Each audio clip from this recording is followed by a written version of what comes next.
Inna ad-dina 'indallahil Islam.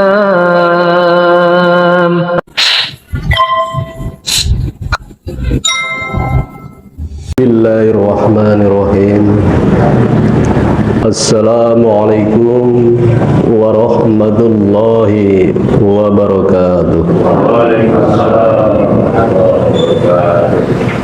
Nama saya Hasan Dasar Lubis, yang dulu ketika sebelum Muslim dengan nama baptis Aletheus Dasar Lubis. Jadi nama Hasan itu bahasa Arab dari kata Aletheus. Aletheus yang dalam bahasa Yunani yang bermakna kebenaran, kebaikan, hal-hal yang baik. Nah, dalam bahasa Arabnya saya memilih Hasan. Dan dalam dunia misi saya juga sering disapa dengan Pak Hasan. Kenapa memakai nama Hasan? Dalam misi Nasrani itu ada 6 strategi. Salah satunya kontak yang kelima. Nah, kontak yang kelima ini misi-misi Nasrani dalam rangka mendekati masyarakat Muslim. Maka sang misionaris pun harus dengan busana-busana Muslim, bahasa-bahasa Muslim. Kalau dulu sebelumnya di era kolonial, misionaris dilarang berdekatan dengan institusi-institusi Muslim. Namun pasca kemerdekaan negeri kita itu berbalik. Misionaris kontak yang kelima harus dekat dengan masjid, harus dekat dengan madrasah-madrasah, harus dekat dengan pondok pesantren, harus dekat dengan instansi-instansi Islam. Bahkan misionaris C yang kelima harus masuk dalam sop solat, juga hadir dalam majelis-majelis taklim. Apa yang membedakan misi C5 ketika sholat bersama kaum muslimin? Misi C5 ketika menjalankan sholat, walaupun sama gerakannya, walaupun sama bacaannya, tapi satu hal yang membedakan ketika mereka duduk tahiyat, kaum muslimin wal muslimat mengikrarkan 2 kalimat syahadat, asyhadu an la ilaha illallah wa asyhadu anna muhammadar rasulullah. Sedangkan para misi yang menyusup ini cukup ikrar 1 kalimat thayyibah, asyhadu an la ilaha illallah. Karena dalam keyakinan mereka Allah itu adalah Nabi Isa itu sendiri, sehingga menyangkal kenabian dan kerasulan baginda Rasulullah Muhammad SAW. Tadi saya dipesan untuk mengisahkan bagaimana perjalanan hidup saya hingga mengenal Islam. Jadi ini sebuah kajian atau kargozari, tidak cocok disebut kajian sebetulnya, karena mengisahkan riwayat hidup perjalanan dari seorang misionaris menjadi seorang mu'alaf. Awalnya ketika kami sedang mengadakan penginjilan, dalam bahasa kita dakwah. Jadi umat Nasrani menyebut dakwah itu mengabarkan Injil. Di salah satu kampus di Yogyakarta, kemudian mahasiswa-mahasiswa Islam di kampus itu kewalahan menghadapi tim misi dari gereja kami yang waktu itu dengan organisasi Gereja Persekutuan Maranatha yang sekarang sudah dihapus karena terbelah menjadi dua, sehingga nama itu nggak boleh dipakai oleh salah satunya. Mengapa mahasiswa muslim ketika berdialog dengan para misi dari gereja ini, mereka mengalami kekalahan? Karena pada waktu itu belum ada IT yang seperti sekarang kita nikmati. Pernah suatu ketika kita bertanya, apa benar Nabi Muhammad itu melakukan perjalanan Isra Mi'raj? Tentu mahasiswa muslim menjawabnya benar. Kemudian dari pihak misi menyanggah, bukankah Masjidil Aqsa itu dibangun setelah beliau meninggal? Maksudnya Dome of the Rock yang warna kuning. Karena ternyata pada waktu itu tidak semua masyarakat muslim mengerti kompleks Masjidil Aqsa. Ada masjid dengan kubah warna kuning, dan itu sengaja diviralkan oleh orang Yahudi. Itulah Masjidil Aqsa. Sedangkan Aqsa yang sebenarnya yang kubah berwarna hijau. Satu poin itu mahasiswa muslim tidak bisa menerangkan. Kami pun juga mempertanyakan, kalau Tuhan umat muslim itu satu, mengapa Al-Quran memakai istilah kami? Mahasiswa muslim pun juga nggak bisa menerangkan. Saya sendiri mengerti kenapa Al-Quran memakai kata kami setelah menjadi mu'alaf dan masuk di pondok pesantren. Barulah mengerti mengapa Allah memakai kata kami. Ditanya lagi, kalau memang ajaran Islam itu bisa menyelamatkan orang, kenapa juga setiap hari masih berdoa ihdinas siratal mustaqim? Mahasiswa muslim pun juga nggak bisa menjawab. Dan banyak pertanyaan-pertanyaan yang akhirnya membuat mahasiswa muslim tersudut, dan akhirnya kami dipertemukan dengan senior mereka yang ternyata adalah juga mantan misionaris. Kami belum kenal waktu itu bahwa beliau ini juga mantan misionaris. Kenalnya setelah saya menjadi mu'alaf. Oh, ternyata yang kami hadapi dulu seorang misionaris mantan. Nah, dari situlah terjadi dialog panjang yang membutuhkan waktu 1,5 tahun. Jadi tim kami bertujuh, didukung 40 jemaat, berhadapan dengan tim muslim yang dihadiri oleh 300 jamaah. Kami dengan seenaknya menyalah-nyalahkan Al-Quran, dan ketika itu kami pun ditegur oleh pihak muslim. Saudara ini belum juga mengerti ilmu Al-Quran, belum juga mempelajari bahasa-bahasa Al-Quran. Bagaimana saudara bisa menyalah-nyalahkan Al-Quran, bahkan menghina Islam? Teguran itulah yang membuat hati saya gemetar. Benar juga, dalam forum dialog, tanpa punya ilmu Al-Quran, membahas Al-Quran,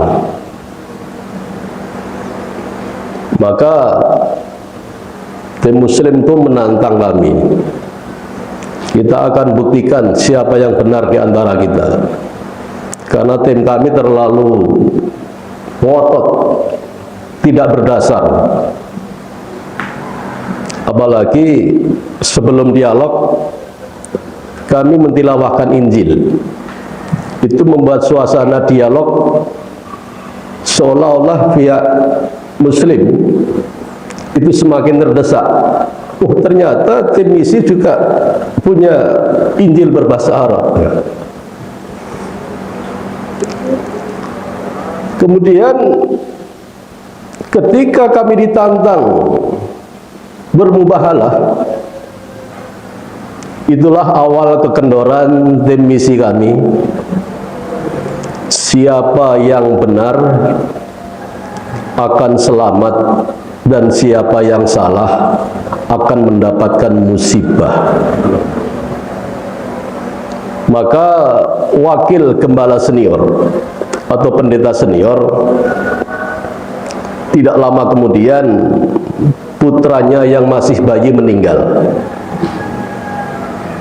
dengan cara tidur tengkurap, tidak diketahui oleh orang tuanya, dan dia nggak bisa balik, meninggallah dia. Berselang 1 bulan, ketika wakil pendeta senior ini pergi ke kota Cirebon, di tempat mertuanya mengalami musibah, tabrakan mobil. Maka istri dan anaknya yang pertama pun meninggal.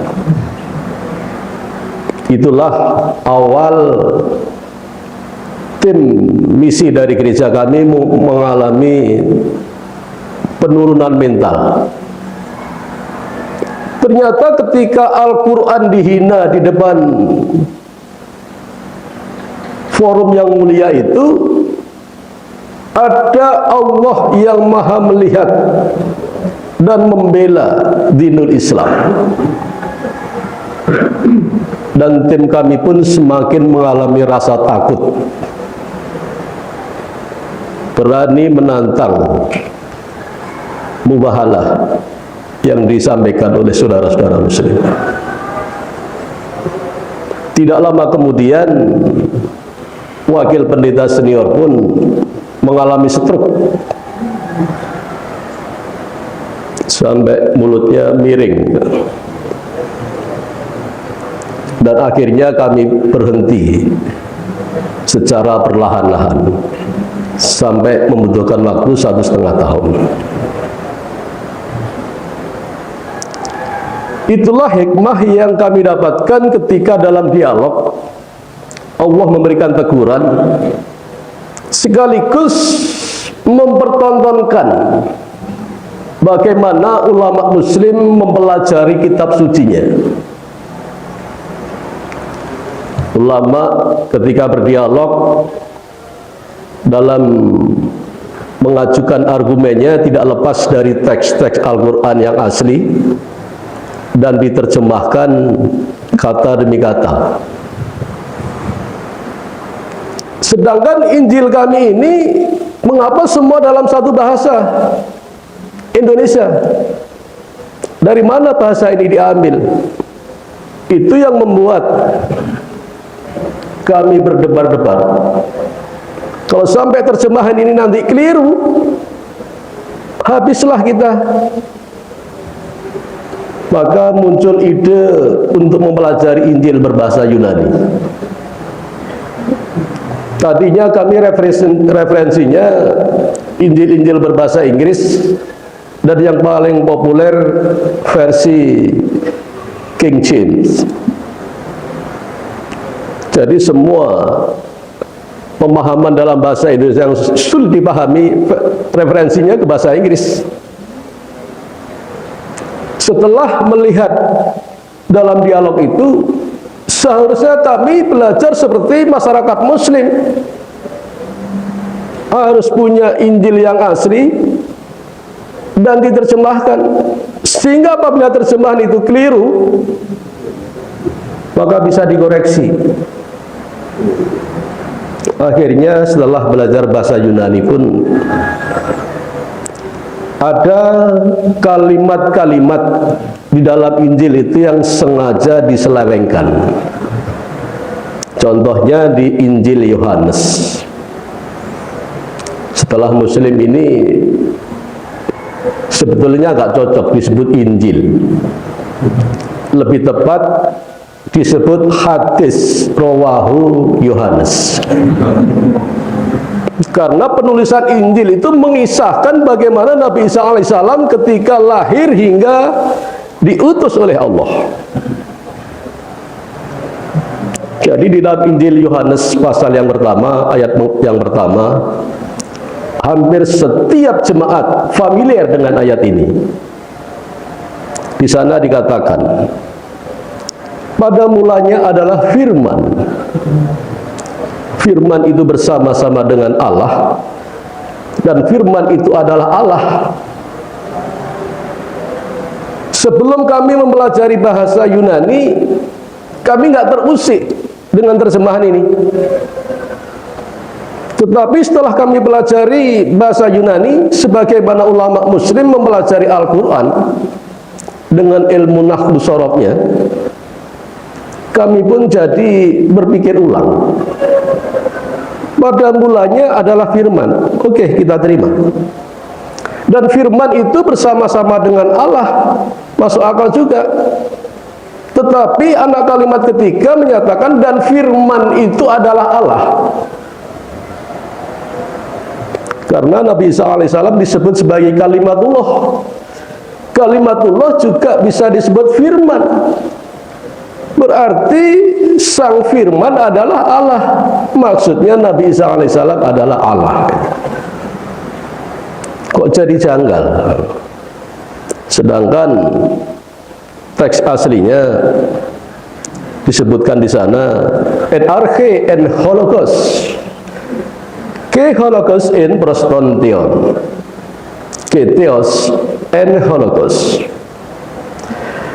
Pada mulanya ada yang berfirman, dan yang berfirman itu adalah Allah. Anak kalimat yang ketiga menegaskan lagi, dan Allah lah yang berfirman.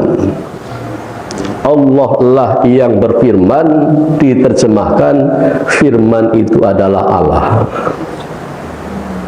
Itu salah satu kesalahan dalam mentranslate. Kenapa bisa seperti itu? Nanti kita akan lihat sejarahnya. Jadi sepanjang Injil berbahasa Yunani,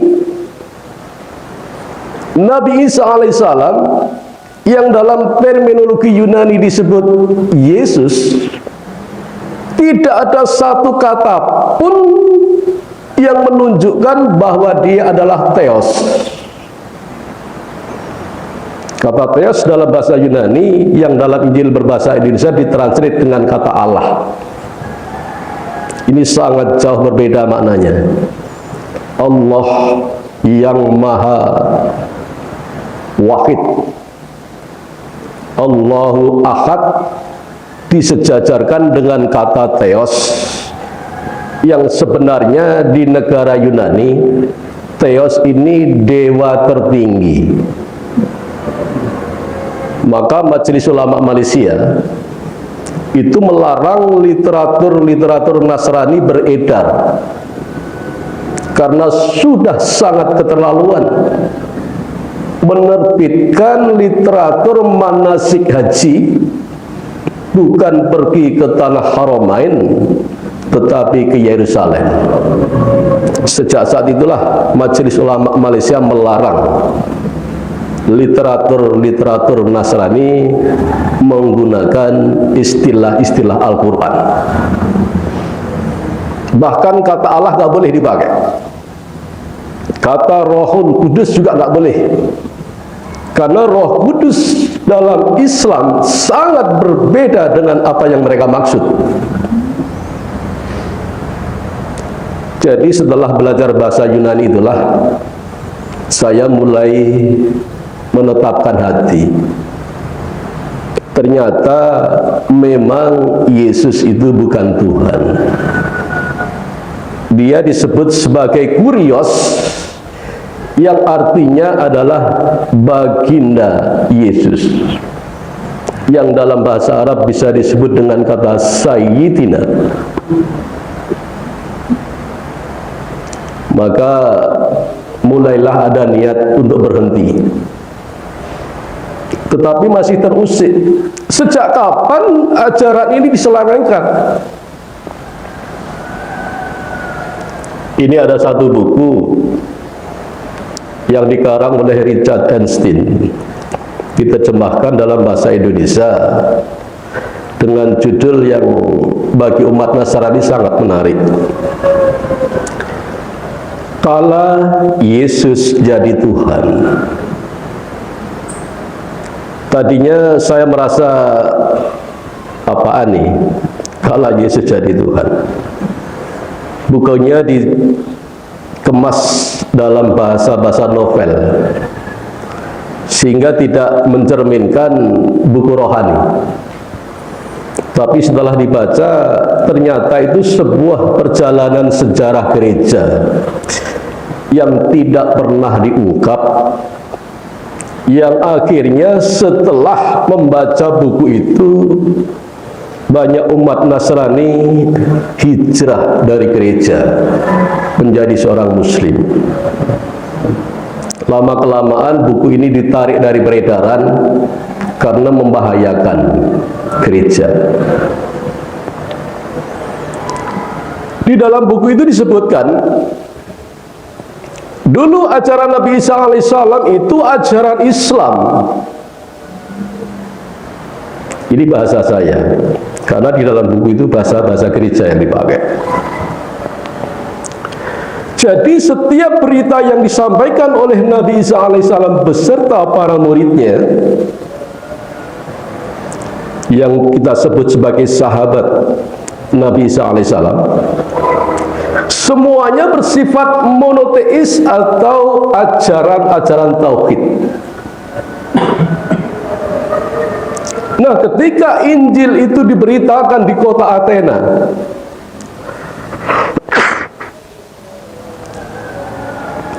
kota yang dikenal sebagai gudangnya para cendekiawan, penemu rumus-rumus kimia, penemu rumus-rumus fisika, penemu rumus-rumus matematika, ada di kota itu.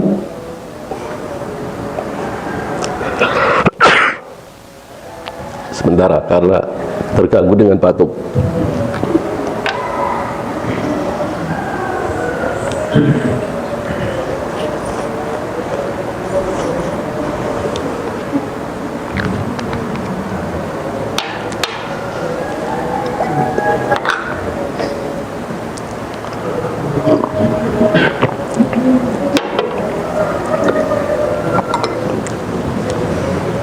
Dalam benak para cendekiawan di kota Athena, tidak ada benda di muka bumi ini yang bersifat satu mutlak. Kalaupun ada satu tutup gelas, ini bisa berarti benda yang terdiri dari molekul-molekul plastik. Saya anggap ini plastik. Ada satu gelas, itu pasti himpunan dari molekul-molekul kaca yang membentuk gelas. Ada sebatang kapur tulis, itu juga himpunan dari molekul-molekul kapur tulis. Sehingga tidak ada konsep satu secara mutlak. Maka ketika Injil diberitakan di kota Athena, sembahlah satu Tuhan, maka para cendekiawan di sana berarti Tuhan itu sebagaimana Tuhan yang mereka sembah setiap hari. Jadi di kota Athena itu masyarakatnya hampir seperti di salah satu pulau di negeri kita. Setiap hari menyembah patung-patung. Jadi yang namanya Tuhan itu tidak bisa cuma satu. Ada Tuhan Bapa, dewa paling tinggi di kota Athena. Bapa juga punya seorang putra, maka disebut Tuhan Putra. Kalau ada putra juga tentunya ada dewinya, maka ada Tuhan Ibu. Sehingga satu Tuhan dalam benak masyarakat di kota Athena adalah tiga pribadi yang menjadi satu, yang disebut Tritunggal, atau yang dikenal dengan Trinitas. Nah, dari situlah awal malapetaka ajaran Islam yang diwariskan oleh Nabi SAW mengalami kehancuran. Embrionya ketika Injil diberitakan di kota Athena. Di Athena itu ada seorang tokoh yang bernama Arkilis. Bagi yang sudah melihat film The Troy, Arkilis ini masa kecilnya dicelup dalam air suci, dipegang kakinya oleh orang tuanya. Setelah itu diangkat. Maka Arkilis ini ketika menjadi seorang pemuda, menjadi pemuda yang sangat sakti mandraguna, tidak mempan dengan tajamnya anak panah, dan tidak tergores dengan tajamnya mata pedang. Maka dijadikanlah Arkilis ini panglima perang di negara Yunani. Apa yang terjadi? Musuh pun nggak kalah cerdik. Ditanyalah baby sister yang dulu merawat Arkilis, kenapa Arkilis bisa segitu hebat? Kenapa Arkilis bisa begitu sakti? Baby sisternya pun menjawab, Arkilis itu bukannya hebat, asal bisa membidik kelemahannya. Kalau mau membunuh Arkilis, bidiklah di bawah mata kakinya yang ketika kecil tidak tercelup air suci. Maka dicarilah sniper, dipanah tepat di bawah mata kaki, akhirnya meninggal. Nah, orang-orang seperti Arkilis ini disebut anak dewa.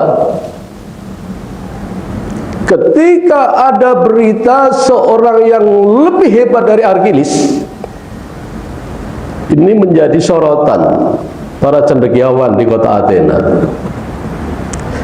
Kok ada manusia hebat bisa menyembuhkan penyakit yang belum ditemukan obatnya. Yang kala itu penyakit kusta. Atas izin Allah SWT, Nabi Isa alaihissalam berdoa, Bismillahirrahmanirrahim. Tangan yang tadinya habis karena kusta mendadak pulih sempurna. Jangankan orang sakit, mayat yang sudah meninggal pun dan dikubur, karena kuburnya berbeda dengan negeri kita. Di sana kubur menggali tebing bebatuan seperti gua, kemudian ditutup dengan roda juga dari batu, sehingga cara membukanya cukup digeser ke kanan dan ke kiri, tebak menipu masyarakat muslim.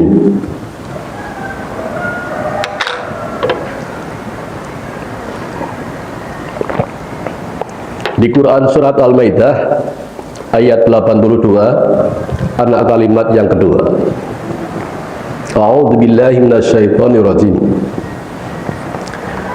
Wala tajidanna aqrabahum mawaddatan lilladzina amanu alladzina qalu inna nasara. Niscaya kau akan mendapati orang yang sangat bersahabat karib dengan orang-orang mukmin. Siapakah mereka? Yaitu mereka yang mengatakan, sesungguhnya kami ini orang-orang Nasrani. Oleh karena itu, masyarakat muslim harus tahu, masyarakat Nasrani yang dimaksudkan di dalam Quran surat Al-Maidah ini adalah kelompok yang menyelamatkan diri dari kejaran pasukan Romawi, yang akhirnya selamat sampai ke negeri Habasyah. Mohon maaf.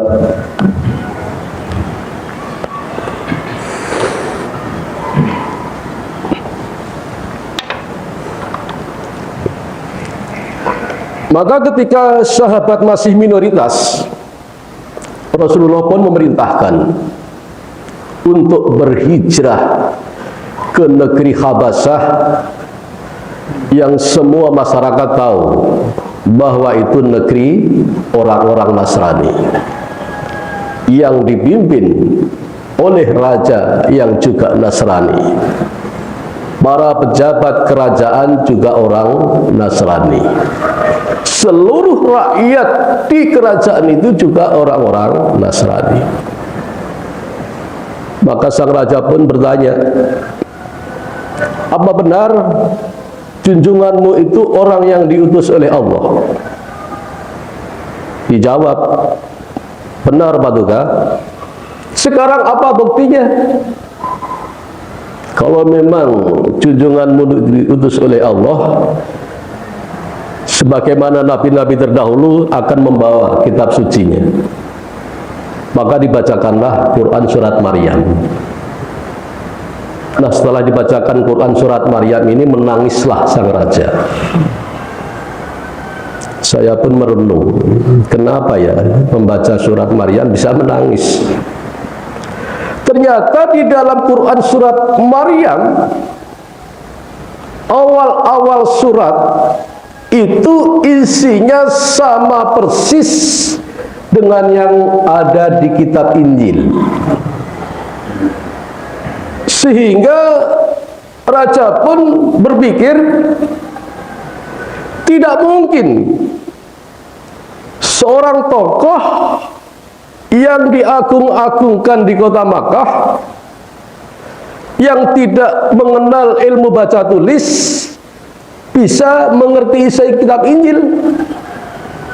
Kalau bukan Allah yang mewahyukan berita itu, tentulah dia tidak memahami apa yang terjadi di dalam kitab Injil. Maka diterimalah para sahabat yang hijrah itu, dan sang raja memerintahkan kepada seluruh pejabat kerajaan dan rakyatnya untuk menerima Islam. Itulah pensyahadatan terbesar sepanjang sejarah. Satu kerajaan berhijrah ke dinul Islam. Setelah saya memahami kondisi ini, maka muncullah niat untuk berhenti sebagai tim misi dari Gereja Persekutuan Maranatha. Akhirnya saya pamit dengan baik-baik, dan gereja melepas dengan bahasa mengutus lagi saya keluar, sehingga jemaat tidak terjadi kegaduhan. Kalau sampai berita ini disampaikan secara terang-terangan, kasihan Pak Pendeta, karena gereja yang kami tinggalkan, yang awalnya dibangun dengan 25 jemaat, kala itu mencapai 1.500 jemaat. Setelah kami pergi, dengan bahasa gereja diutus kembali, maka para jemaat pun berpikir saya diutus ke kawasan muslim. Sedangkan yang saya lakukan bukan lagi sebagai utusan, sebagai muslim yang sejati. Akhirnya pada bulan Ramadan tahun 2008, kami bertiga, saya sendiri ditemani rekan dari Gorontalo dan satu rekan dari Manado, bersyahadat di Masjid An-Nur, Kota Gede, Yogyakarta. Alhamdulillah. Itulah awal perjalanan kami sebagai seorang muslim. Setelah saya menjadi seorang muslim, kami pikir dulu masyarakat muslim itu juga punya misi-misi seperti orang Nasrani, karena setiap jemaat itu ditanamkan beban bahwa setiap jemaat harus mencari domba-domba yang terhilang. Sampai ke tingkat teolog, beban keprihatinan itu sengaja ditanamkan. Setelah saya menjadi seorang mualaf, melihat biasanya kalau di gereja itu habis ibadah mereka berkumpul, disediakan coffee break, jadi tidak langsung pulang. Setiap tamu yang baru ditempel jangan sampai lepas. Jadi setiap warga gereja dibebani mencari domba yang terhilang. Di manakah domba itu? Di kantong-kantong masyarakat muslim untuk dimurtadkan. Nah, setelah jadi mualaf, kok masyarakat muslim nggak merasa prihatin ya? Ketika misi sedang bergerak, bahkan di satu kawasan di Yogyakarta, tetangganya lompat keyakinannya. Tidak saya sebut hijrah karena mereka murtad. Tetangganya sama sekali nggak terusik. Kok nggak bertanya, Pak, kenapa pindah keyakinan? Bu, kenapa meninggalkan Islam? Nggak ditanya. Maka muncullah keprihatinan saya. Kalau begitu, saya harus mendakwahkan Islam. Kalau dulu mendakwahkan Injil, setiap hari yang namanya pekerjaan seorang pendeta itu yang ngurusi umat. Bahkan untuk memviralkan Quran surat Al-Maidah tadi, ayat 82 tadi, itu bukan hal yang sederhana, karena di dalam tim misi atau jamaah misi itu ada 5 jabatan yang punya fungsi masing-masing. Umat muslim mungkin menyebutnya pendeta itu 1 orang, tetapi dalam tim atau jamaah misi ini ada 5 jabatan yang perlu kita ketahui. Pertama, dia adalah tim rasuli, seorang pendeta yang tugasnya mendesain kawasan-kawasan yang menjadi objek kristenisasi. Pejabat yang kedua adalah tim kenabian, yaitu pendeta yang berfungsi sebagai telik sandi, yang mengambil data masyarakat, termasuk mapnya. Kalau sekarang nggak perlu bikin map karena ada Google Map. Dulu belum ada Google Map, jadi kawasan harus digambar sambil berjalan keliling desa pakai alat pengukur jarak. Digambarlah areanya. Ada yang jalan 3 meter, 2 meter, 1 meter, bahkan ada jalan setapak cuma setengah meter. Untuk apa mereka membuat pemetakan seperti itu? Suatu saat nanti kalau ada umat dalam kondisi darurat, perlu ditolong pakai ambulan atau harus ditolong pakai tandu, karena setiap jalan ini berbeda lebarnya. Nah, tim rasuli dan tim kenabian ini bekerja minimal paling cepat 1 tahun untuk mendata sebuah kawasan. Berapa banyak cendekiawannya di situ? Syukur-syukur nggak ada ulama di sana. Setelah data ini jadi, diserahkan pada tim yang ketiga yang disebut tim evangelis, yang membuat acara-acara akbar. Dan tim ini punya rumus. Setiap hadirin yang diundang, 10% dari hadirin itu berpihak kepada mereka. Bikin acara mengundang 1000 orang, yang 100 orang dipastikan menjadi pengikut Nasrani. Setelah itu tidak dibiarkan, diutuslah pejabat yang keempat, yaitu tim gembala, yang di Islam disebut dengan seorang pengasuh umat.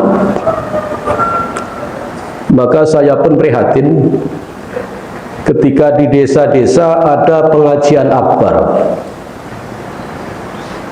Kadang 1 bulan sekali, 2 bulan sekali, setelah itu ditinggal gitu aja. Ada satu kawasan di lereng Merapi,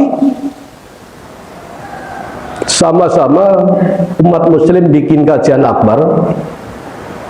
Mereka juga bikin acara akbar. Mereka utus gembala untuk tinggal di situ. Muslimnya nggak ada ustadz yang harus mengawal masyarakat di situ. Akhirnya naudzubillahi min dzalik, kawasan desa itu muslimnya tersisa 25%. Naudzubillahi min dzalik. Karena setiap orang yang mau mengadu, bertanya tentang akidah, mengadu tentang persoalan hidup, sulitnya kehidupan ini, nggak ada orang tempat curhat, sedangkan mereka sediakan itu, yaitu tim gembala. Tim gembala pun membatasi dirinya dengan kuota 50 orang. Jadi pendeta itu idealnya cukup mendidik 50 orang, dari kanak-kanak rohani sampai tingkat dewasa rohani. Sisanya nanti diserahkan kepada tim pendidik yang dalam Islam disebut ustadz. Jadi kalau ada 100 jemaat, yang 50 tanggung jawab gembala, yang 50 lagi tanggung jawab para pendidik. Begitu kelipatan seterusnya. Sehingga umat betul-betul diyakinkan bahwa Nasrani itu sahabatnya orang muslim. Terus diyakinkan, tidak akan dilepas sampai dia yakin. Quran surat Al-Maidah tadi. Karena masyarakat muslim, jangankan belajar tafsir, mendengar tafsir surat Al-Maidah aja belum pernah, sehingga diterima. Maka sisa 1/4 masyarakat muslimnya. Jadi untuk memviralkan satu ayat yang mereka klaim sebagai orang Nasrani, itu ada 5 pejabat yang turun ke lapangan. Dan itu dilakukan secara masif di setiap desa-desa. Bahkan masyarakat pun disuguhi musik-musik qasidah, dan mereka nggak pernah berpikir apa isi qasidah itu. Setelah diteliti, syair-syair qasidah itu adalah lagu-lagu gereja. Jadi lengkaplah kerusakan umat. Karena masyarakat muslim yang awam, asal berbahasa Arab, dianggapnya itu Islam. Ini salah satu tilawah Injil yang masyarakat muslim pun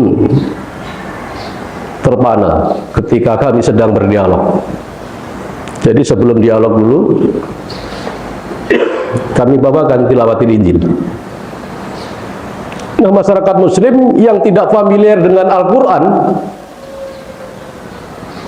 mana bisa bedakan? Contohnya seperti ini.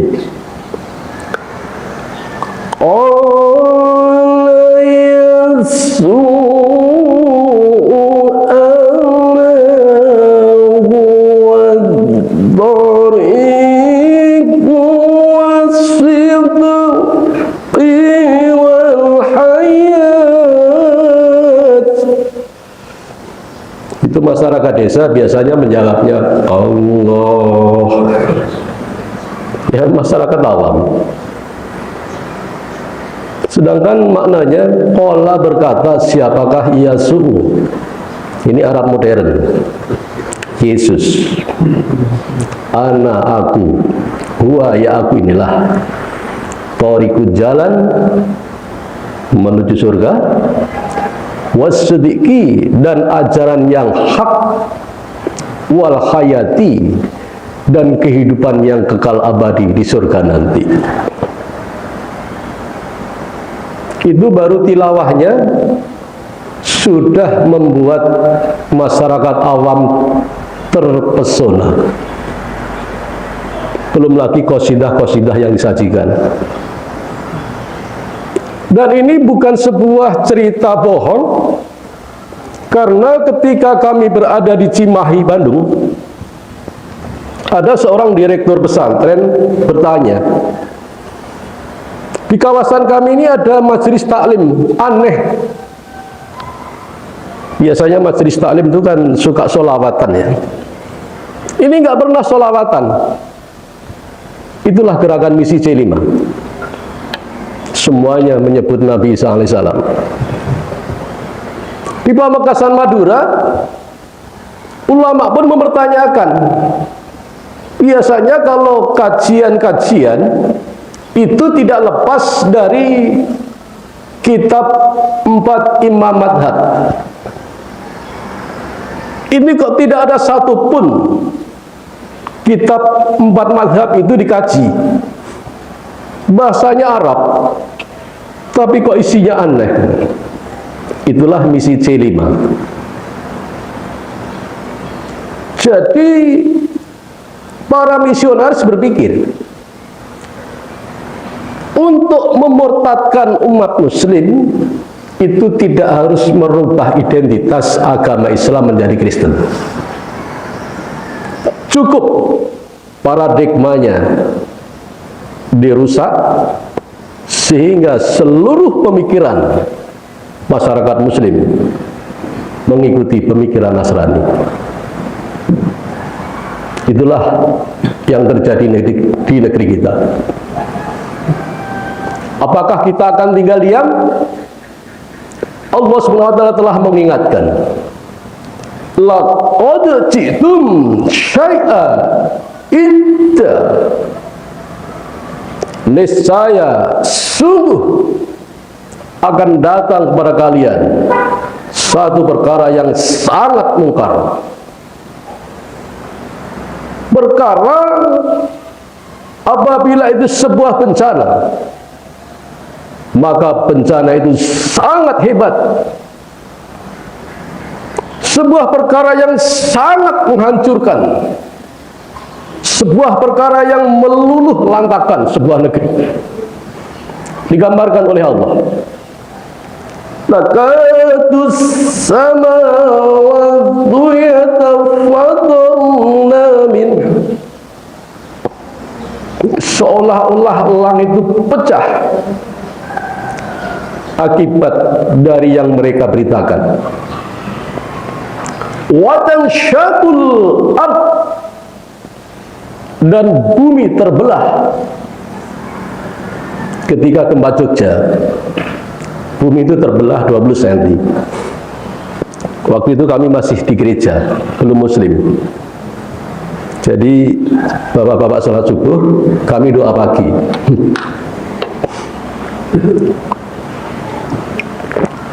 Mendadak bumi goncang dengan sangat keras, sehingga seluruh kendaraan di parkiran roboh semua.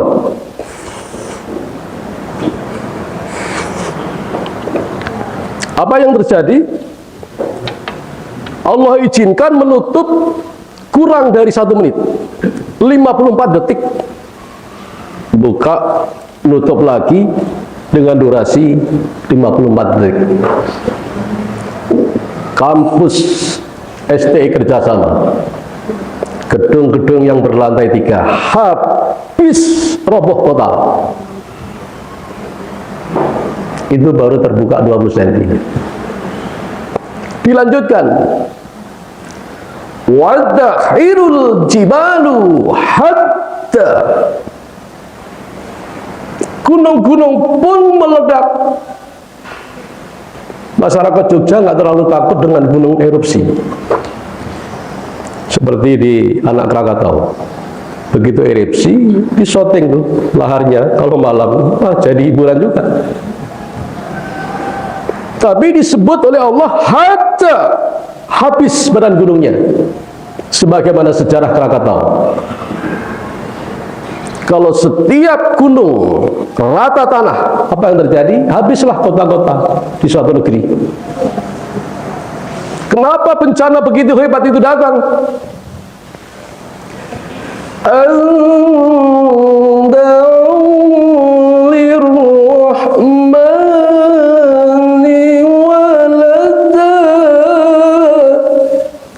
Sebab ada pihak yang mendakwakan Allah yang Maha Rahman itu punya anak.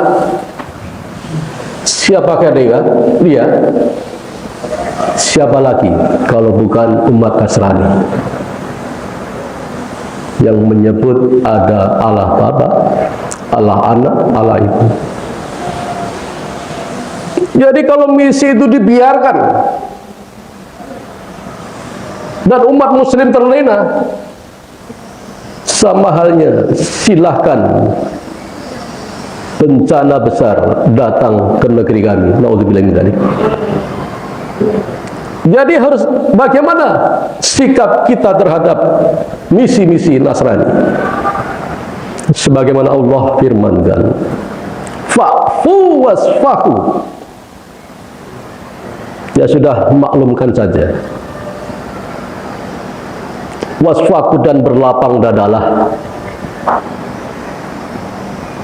Apa cukup fa'fu wasfaku? Ya sudah, kita biarkan. Atau mungkin ada yang ekstrim dilawan mereka. Oh jangan. Dilanjutkan, hatta ya'tiyallahu bi amrih. Umat muslim diminta oleh Allah, aqimus sholah, perbaikilah hubungan kita dengan Allah dengan menegakkan sholat itu. Wa'at zakah, perbaikilah hubungan sesama muslim dengan mengeluarkan zakat. Kalau zakat ini dikelola dengan baik, tidak ada masyarakat muslim yang sengsara. Meskipun gereja dengan dana yang besar, itu akan tertutup apabila setiap masyarakat muslim memperbaiki dirinya dengan zakat. Di gereja itu jemaat tidak membayar perpuluhan, ditagih. Bukan hal yang aneh. Di Islam, masyarakat berpikir zakat itu menjelang Idul Fitri, zakat fitrah.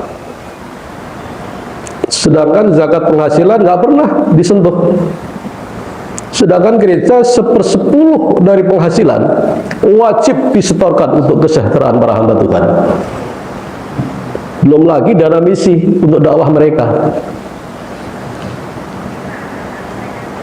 Jadi mari, dengan kondisi misi di negeri ini yang begitu marak, itu yang membuat kami ini prihatin. Para mantan misionaris yang melihat keadaan negeri, di mana setiap kawasan dimasuki tanpa masyarakat muslim tahu. Mendadak cara pandang masyarakat muslim berubah. Ditawarin ajaran Islam, dikira ajaran baru. Sebab guru-gurunya telah berhasil menanam jadi orang muslim itu cukup bersikap baik dan santun. Ibadah di masjid, pulang, udah. Sedangkan para wali yang datang ke negeri kita ini, mereka mencurahkan dirinya, hartanya, waktunya, bahkan tidak kembali ke negeri asalnya, demi Islam tersebar di bumi Nusantara. Dan alhasil negeri kita menjadi negara muslim terbesar di muka bumi. Maka gerakan dakwah oleh seluruh guru-gurunya diredam. Umat Islam tak perlu berdakwah. Kuota haji di masa kolonial dibatasi dengan adanya kantor urusan pribumi. Sebab alumni-alumni haji yang datang ke negeri ini, yang pulang dari haji, orasinya semakin tajam untuk mengajak umat berjuang melawan kebatilan. Nah, itu diredam. Jadi kuota haji harus diketahui oleh pemerintah kolonial. Akhirnya terkendali. Akhirnya gerakan dakwah yang dulu ditebarkan oleh para wali mendadak hilang dari pikiran umat Islam sampai negeri kita merdeka. Dan ini diteruskan, dilemahkan terus oleh gerakan misi. Demikian kisah hidup saya yang sekarang berada di tengah Bapak Ibu yang terhormat.